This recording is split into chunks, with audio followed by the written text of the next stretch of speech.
and caring are the ties that bind us together in mutual understanding and in the unified attempt to uncover the divinity in each other. Compassion is the outpouring of the divine givingness through all. When the members of a community love one another, that community is solid, prosperous, and happy.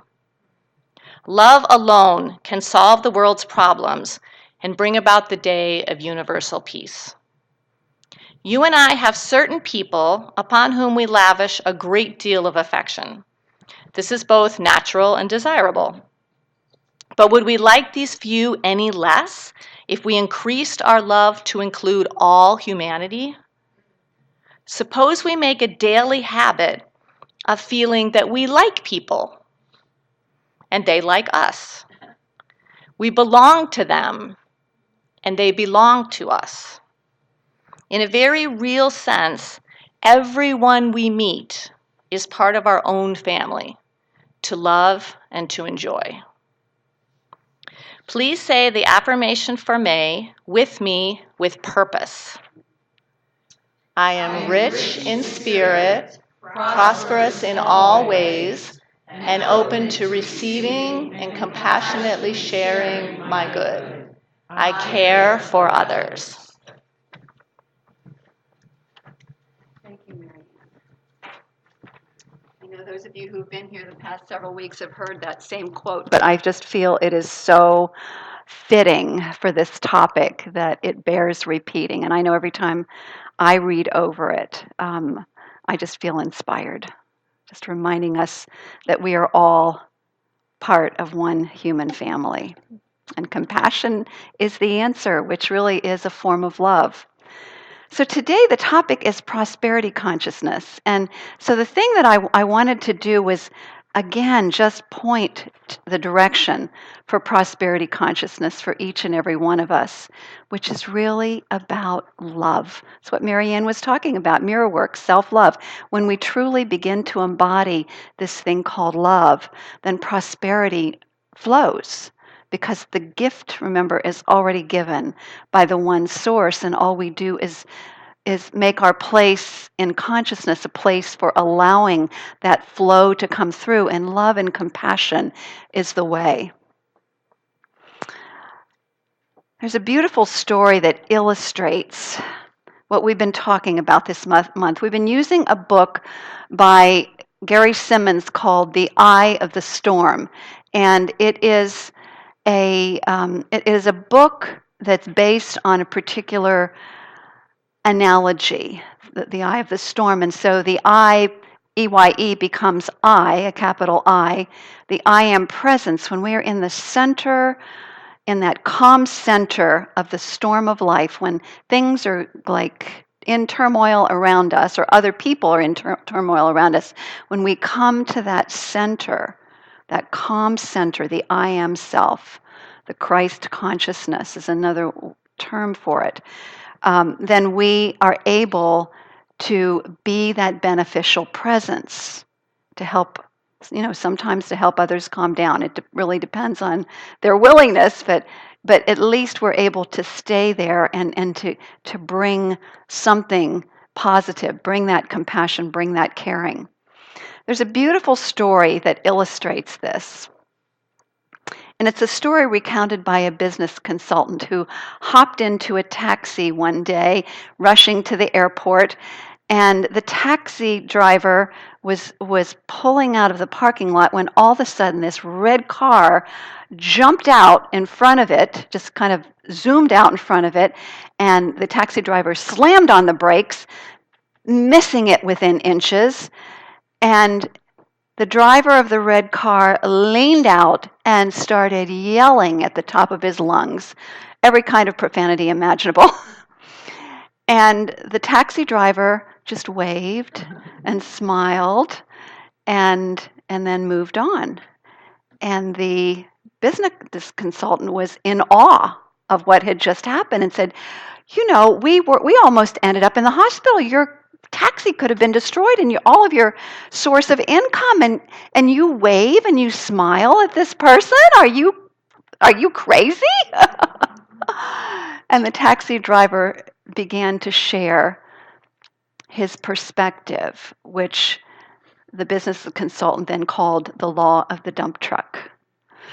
And the taxi driver said, you know, many people go around filling themselves full of garbage, full of frustration, full of disappointment, full of anger. You know, it's like garbage. And they look for a place to dump it, and it might be on you. And so he said the key is to not take it personally. To realize this is about a state of mind that they're in. It's not who they are in truth. To really be compassionate and to choose love, even when somebody is dumping their garbage on you. And so the idea then is to not take on the garbage and then dump it on somebody else. The idea is to instead return what is going on with love, to be that radiant, loving presence. So that story, to me, so typifies what we're talking about being the eye in the center of the storm of life. I think you can see the analogy as you contemplate that. Albert Einstein, scientist, but also great philosopher and really in touch with higher truth, made this beautiful statement. He said, our task must be to free ourselves by widening our circle of compassion to embrace all living creatures and the whole of nature and its beauty. So the more that we begin to embrace this idea of that swirling winds of things that might be going on around us and being the eye of the storm, the more we practice that, the more we're able to widen our circle of compassion. And since compassion and caring, as Ernest Holmes says, is the answer for everything, universal peace, mutual understanding, prosperity, every kind of good imaginable, let us dedicate today to deepening our understanding of how to move from that volatile, reactive, conditioned mind. And we all have it to a certain extent, right? It's part of the collective consciousness of humanity, and it's part of our survival mechanism, when we perceive danger, to go into fight or flight. So when we understand this is part of the human condition, we stop judging it, but instead we find a way to move from it to our center. Then we're able to be that compassion, be that caring nature that will truly transform our lives and transform the planet.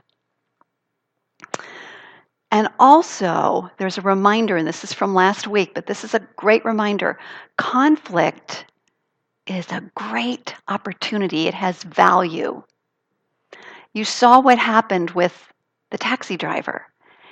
It was a great opportunity for him to demonstrate for his passenger what it was like to be that eye of the storm, that Christ consciousness.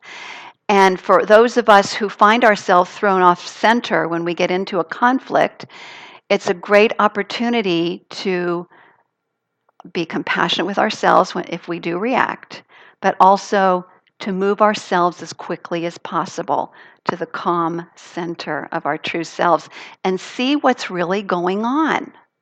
To see that the other person, ourselves and the other person, have gotten caught up by a thought, a collective thought. Ernest Holmes called it race mind, and he meant the human race, conditioned mind, whatever you want to call it, but to realize that that's not who we are in truth.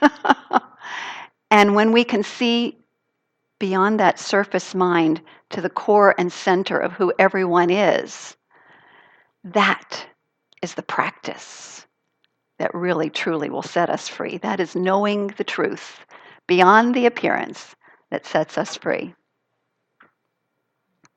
So it means moving from our current state of consciousness to a higher consciousness. And here's Einstein again. Einstein is one of the stars here today. He said, we can't solve a problem in the same consciousness that created the problem. We have to go to a higher level. So conflict then is an evolutionary driver that moves us to a higher state of consciousness if we're willing. That's the key, if we're willing. From separation consciousness to oneness consciousness. So Gary Simmons in his book, last week we talked about the 4 winds of conflict.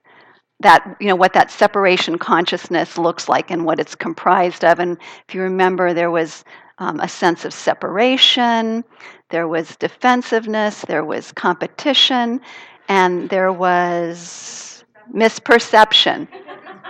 All right, misperception. Thank you, Dan.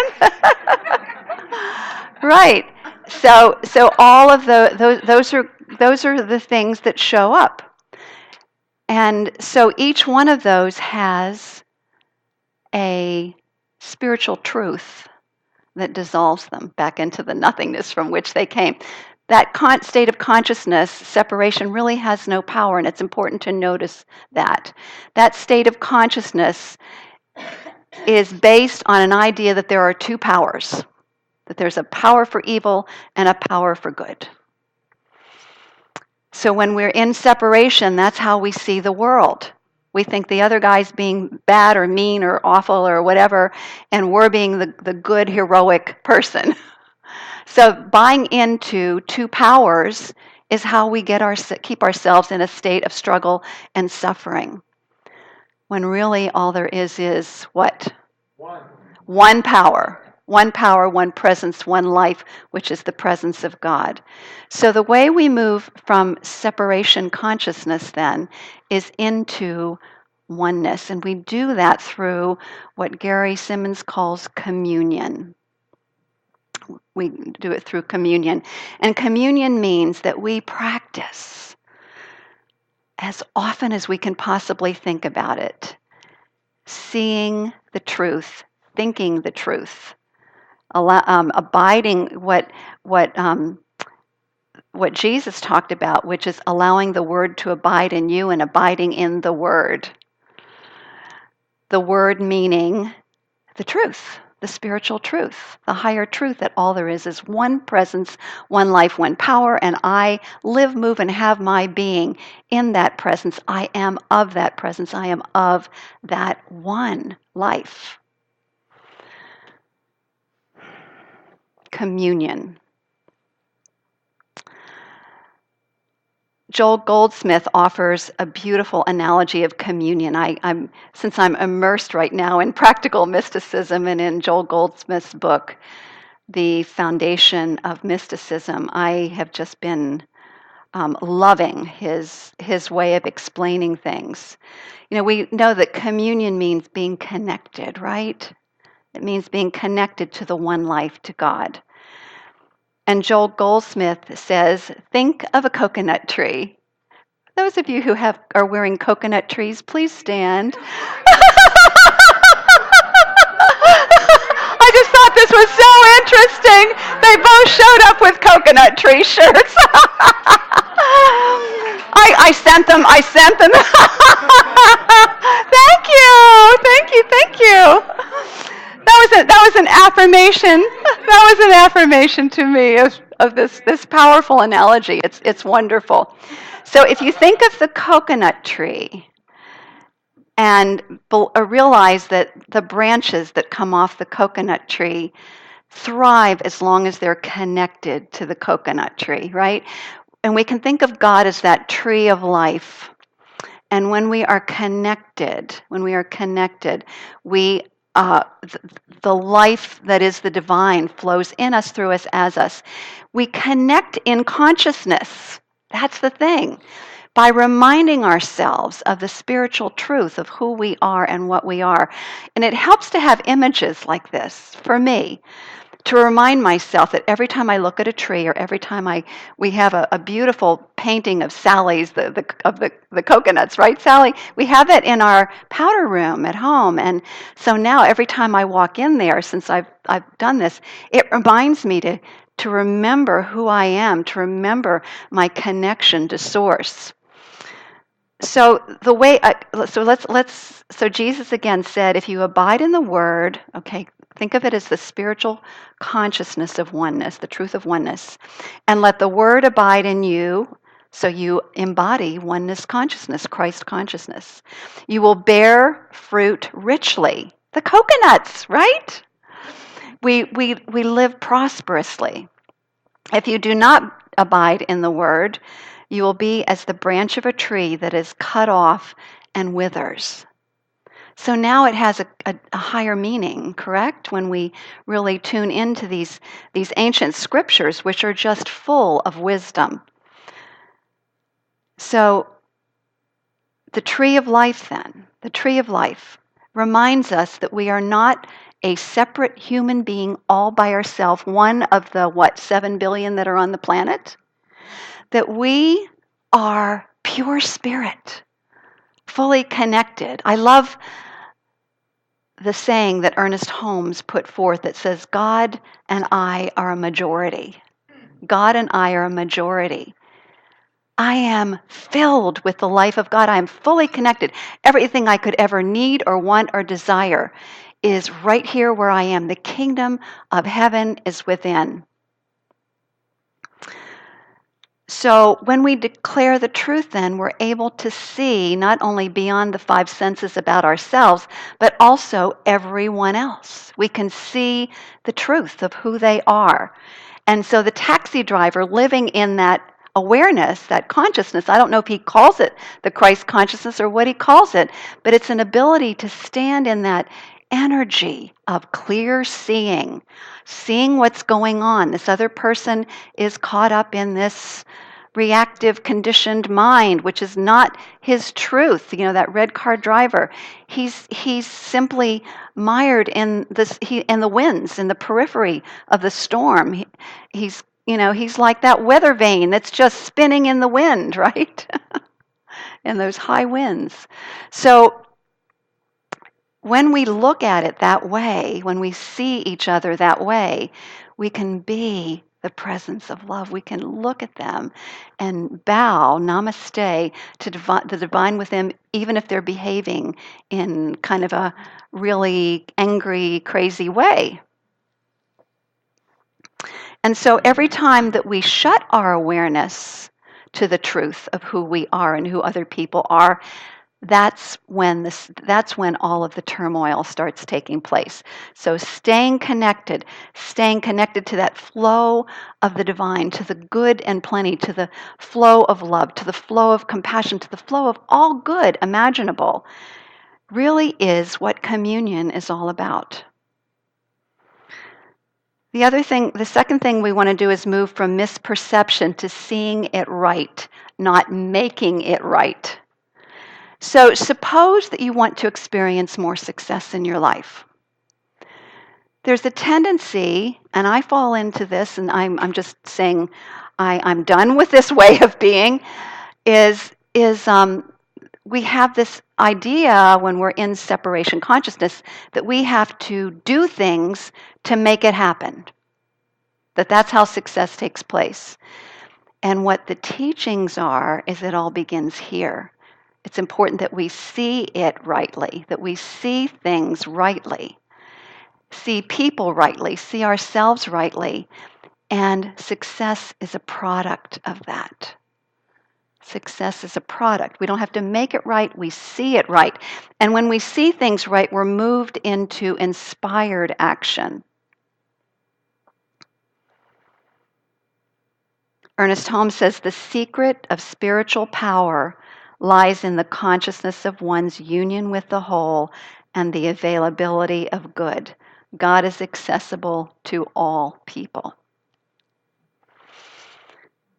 This also will help to make this particular scripture clear. In Matthew 20, chapter 25, verse 29, it says, "To the person who has, it shall be given, and it shall increase to him or her.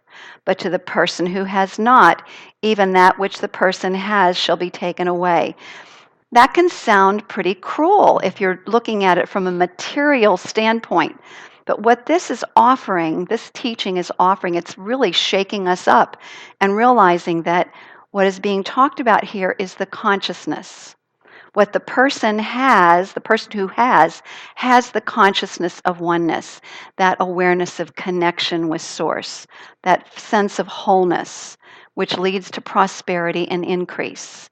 And the person who has not is the person who has shut out of their minds the awareness of divine connection and feels like they're on their own. They have to make it happen. And so again, the idea is that it's taken away. When we focus on lack, when we focus on what's missing, we experience more of that, because that's the way the principle goes. It goes where energy goes, where attention goes, energy flows, as the result shows. Where attention goes, energy flows, as the result shows. So if we're perceiving lack, we're experiencing separation. If we're perceiving abundance, we're experiencing connection and oneness. Yes. Okay. So misperception then happens when we judge by appearances instead of what's beyond that. The business consultant is a great example of someone who witnessed the situation and judged by appearances. What are you, crazy? Why are you responding to that person with kindness? You know? And when we judge by appearances, we're caught up in the vibration, the trance of unhappiness, of disease, and of poverty. I'm going to say that again. When we judge by appearances, we get caught up in the trance of disease, poverty, and unhappiness. We're vibrating at that same level. So the more that we can do to raise our vibration to that consciousness of oneness, the more we live as the divine beings that we are, prosperous, healthy, happy. Okay, so let's talk about moving from competitiveness to purpose. So in some ways this is going to seem very circular, but I know we're all going to walk away with this firmly aware of this in our minds. From when we are in a state of competitiveness, we're in a state of duality, us versus them, good versus evil. It's buying into the idea of two powers instead of one power. When we move from competitiveness to being aware of our purpose, then we are free. Our purpose, guess what our purpose is? To be what?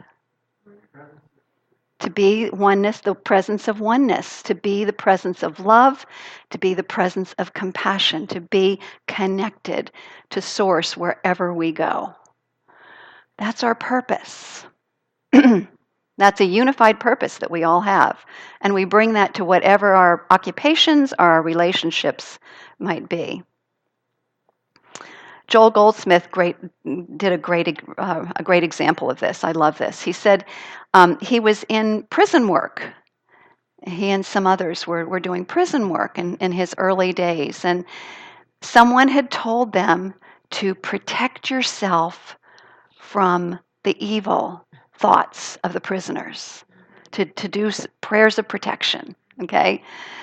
And he did that, and he was noticing that he was not making much progress. In fact, he had very few people that showed up. And he meditated on that, and it finally dawned on him, if there's only one, then why am I busy doing prayers of protection against evil? So he began instead to see the God, the divine, in every single prisoner.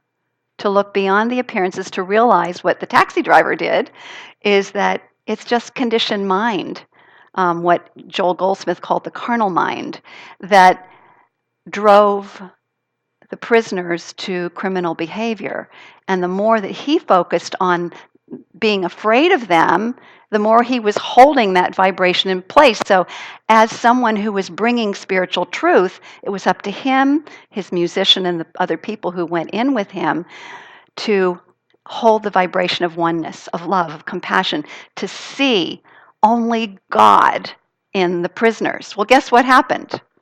Over a period of a few months, several months, he went from something like, I think, 8 people to 200 people because they didn't feel judged. They felt seen for who they were. They began to respond. And he mentioned that the warden actually came to him and was wondering if there was some way that we could, we could spread this more widely so that there would no longer be a need for prisons.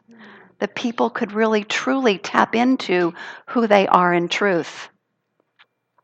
One of the things that he taught then, and this is in his words, which I think is really powerful, we must impersonalize errors in thinking. It's not who they are. So the carnal mind, we impersonalize it. We tell ourselves that's not who they are.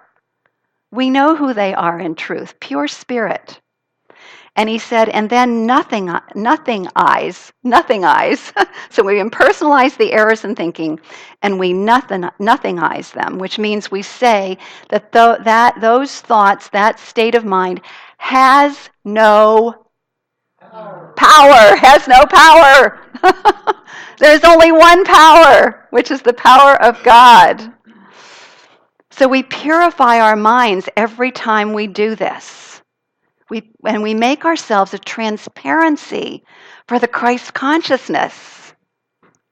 A transparency, because we are seeing only the divine in ourselves and other people.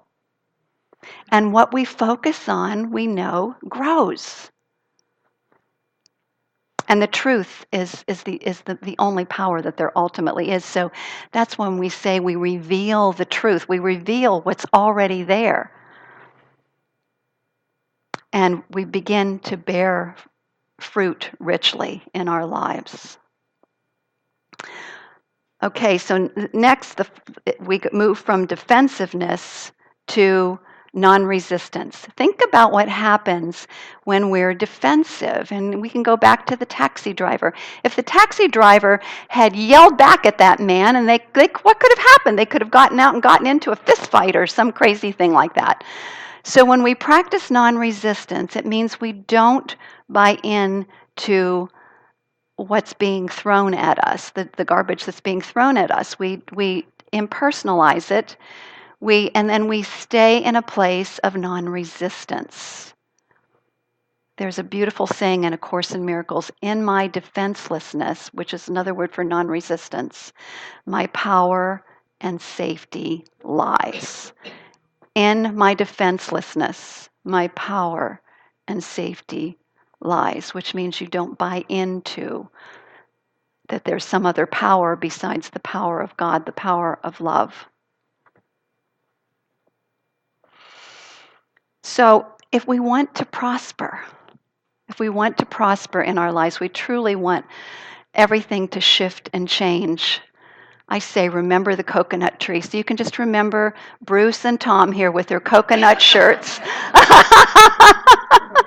Both of them beautiful examples of Christ consciousness, which they are.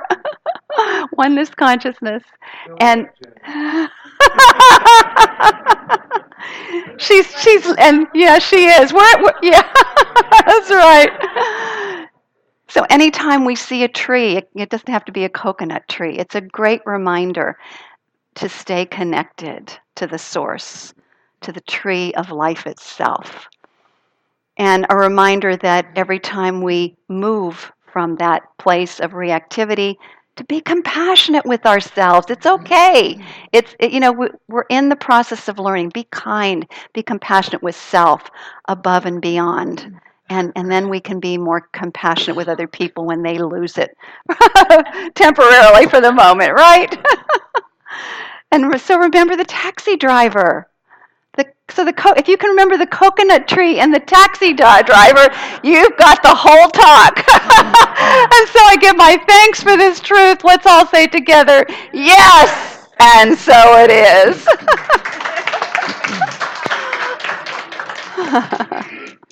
Thank you.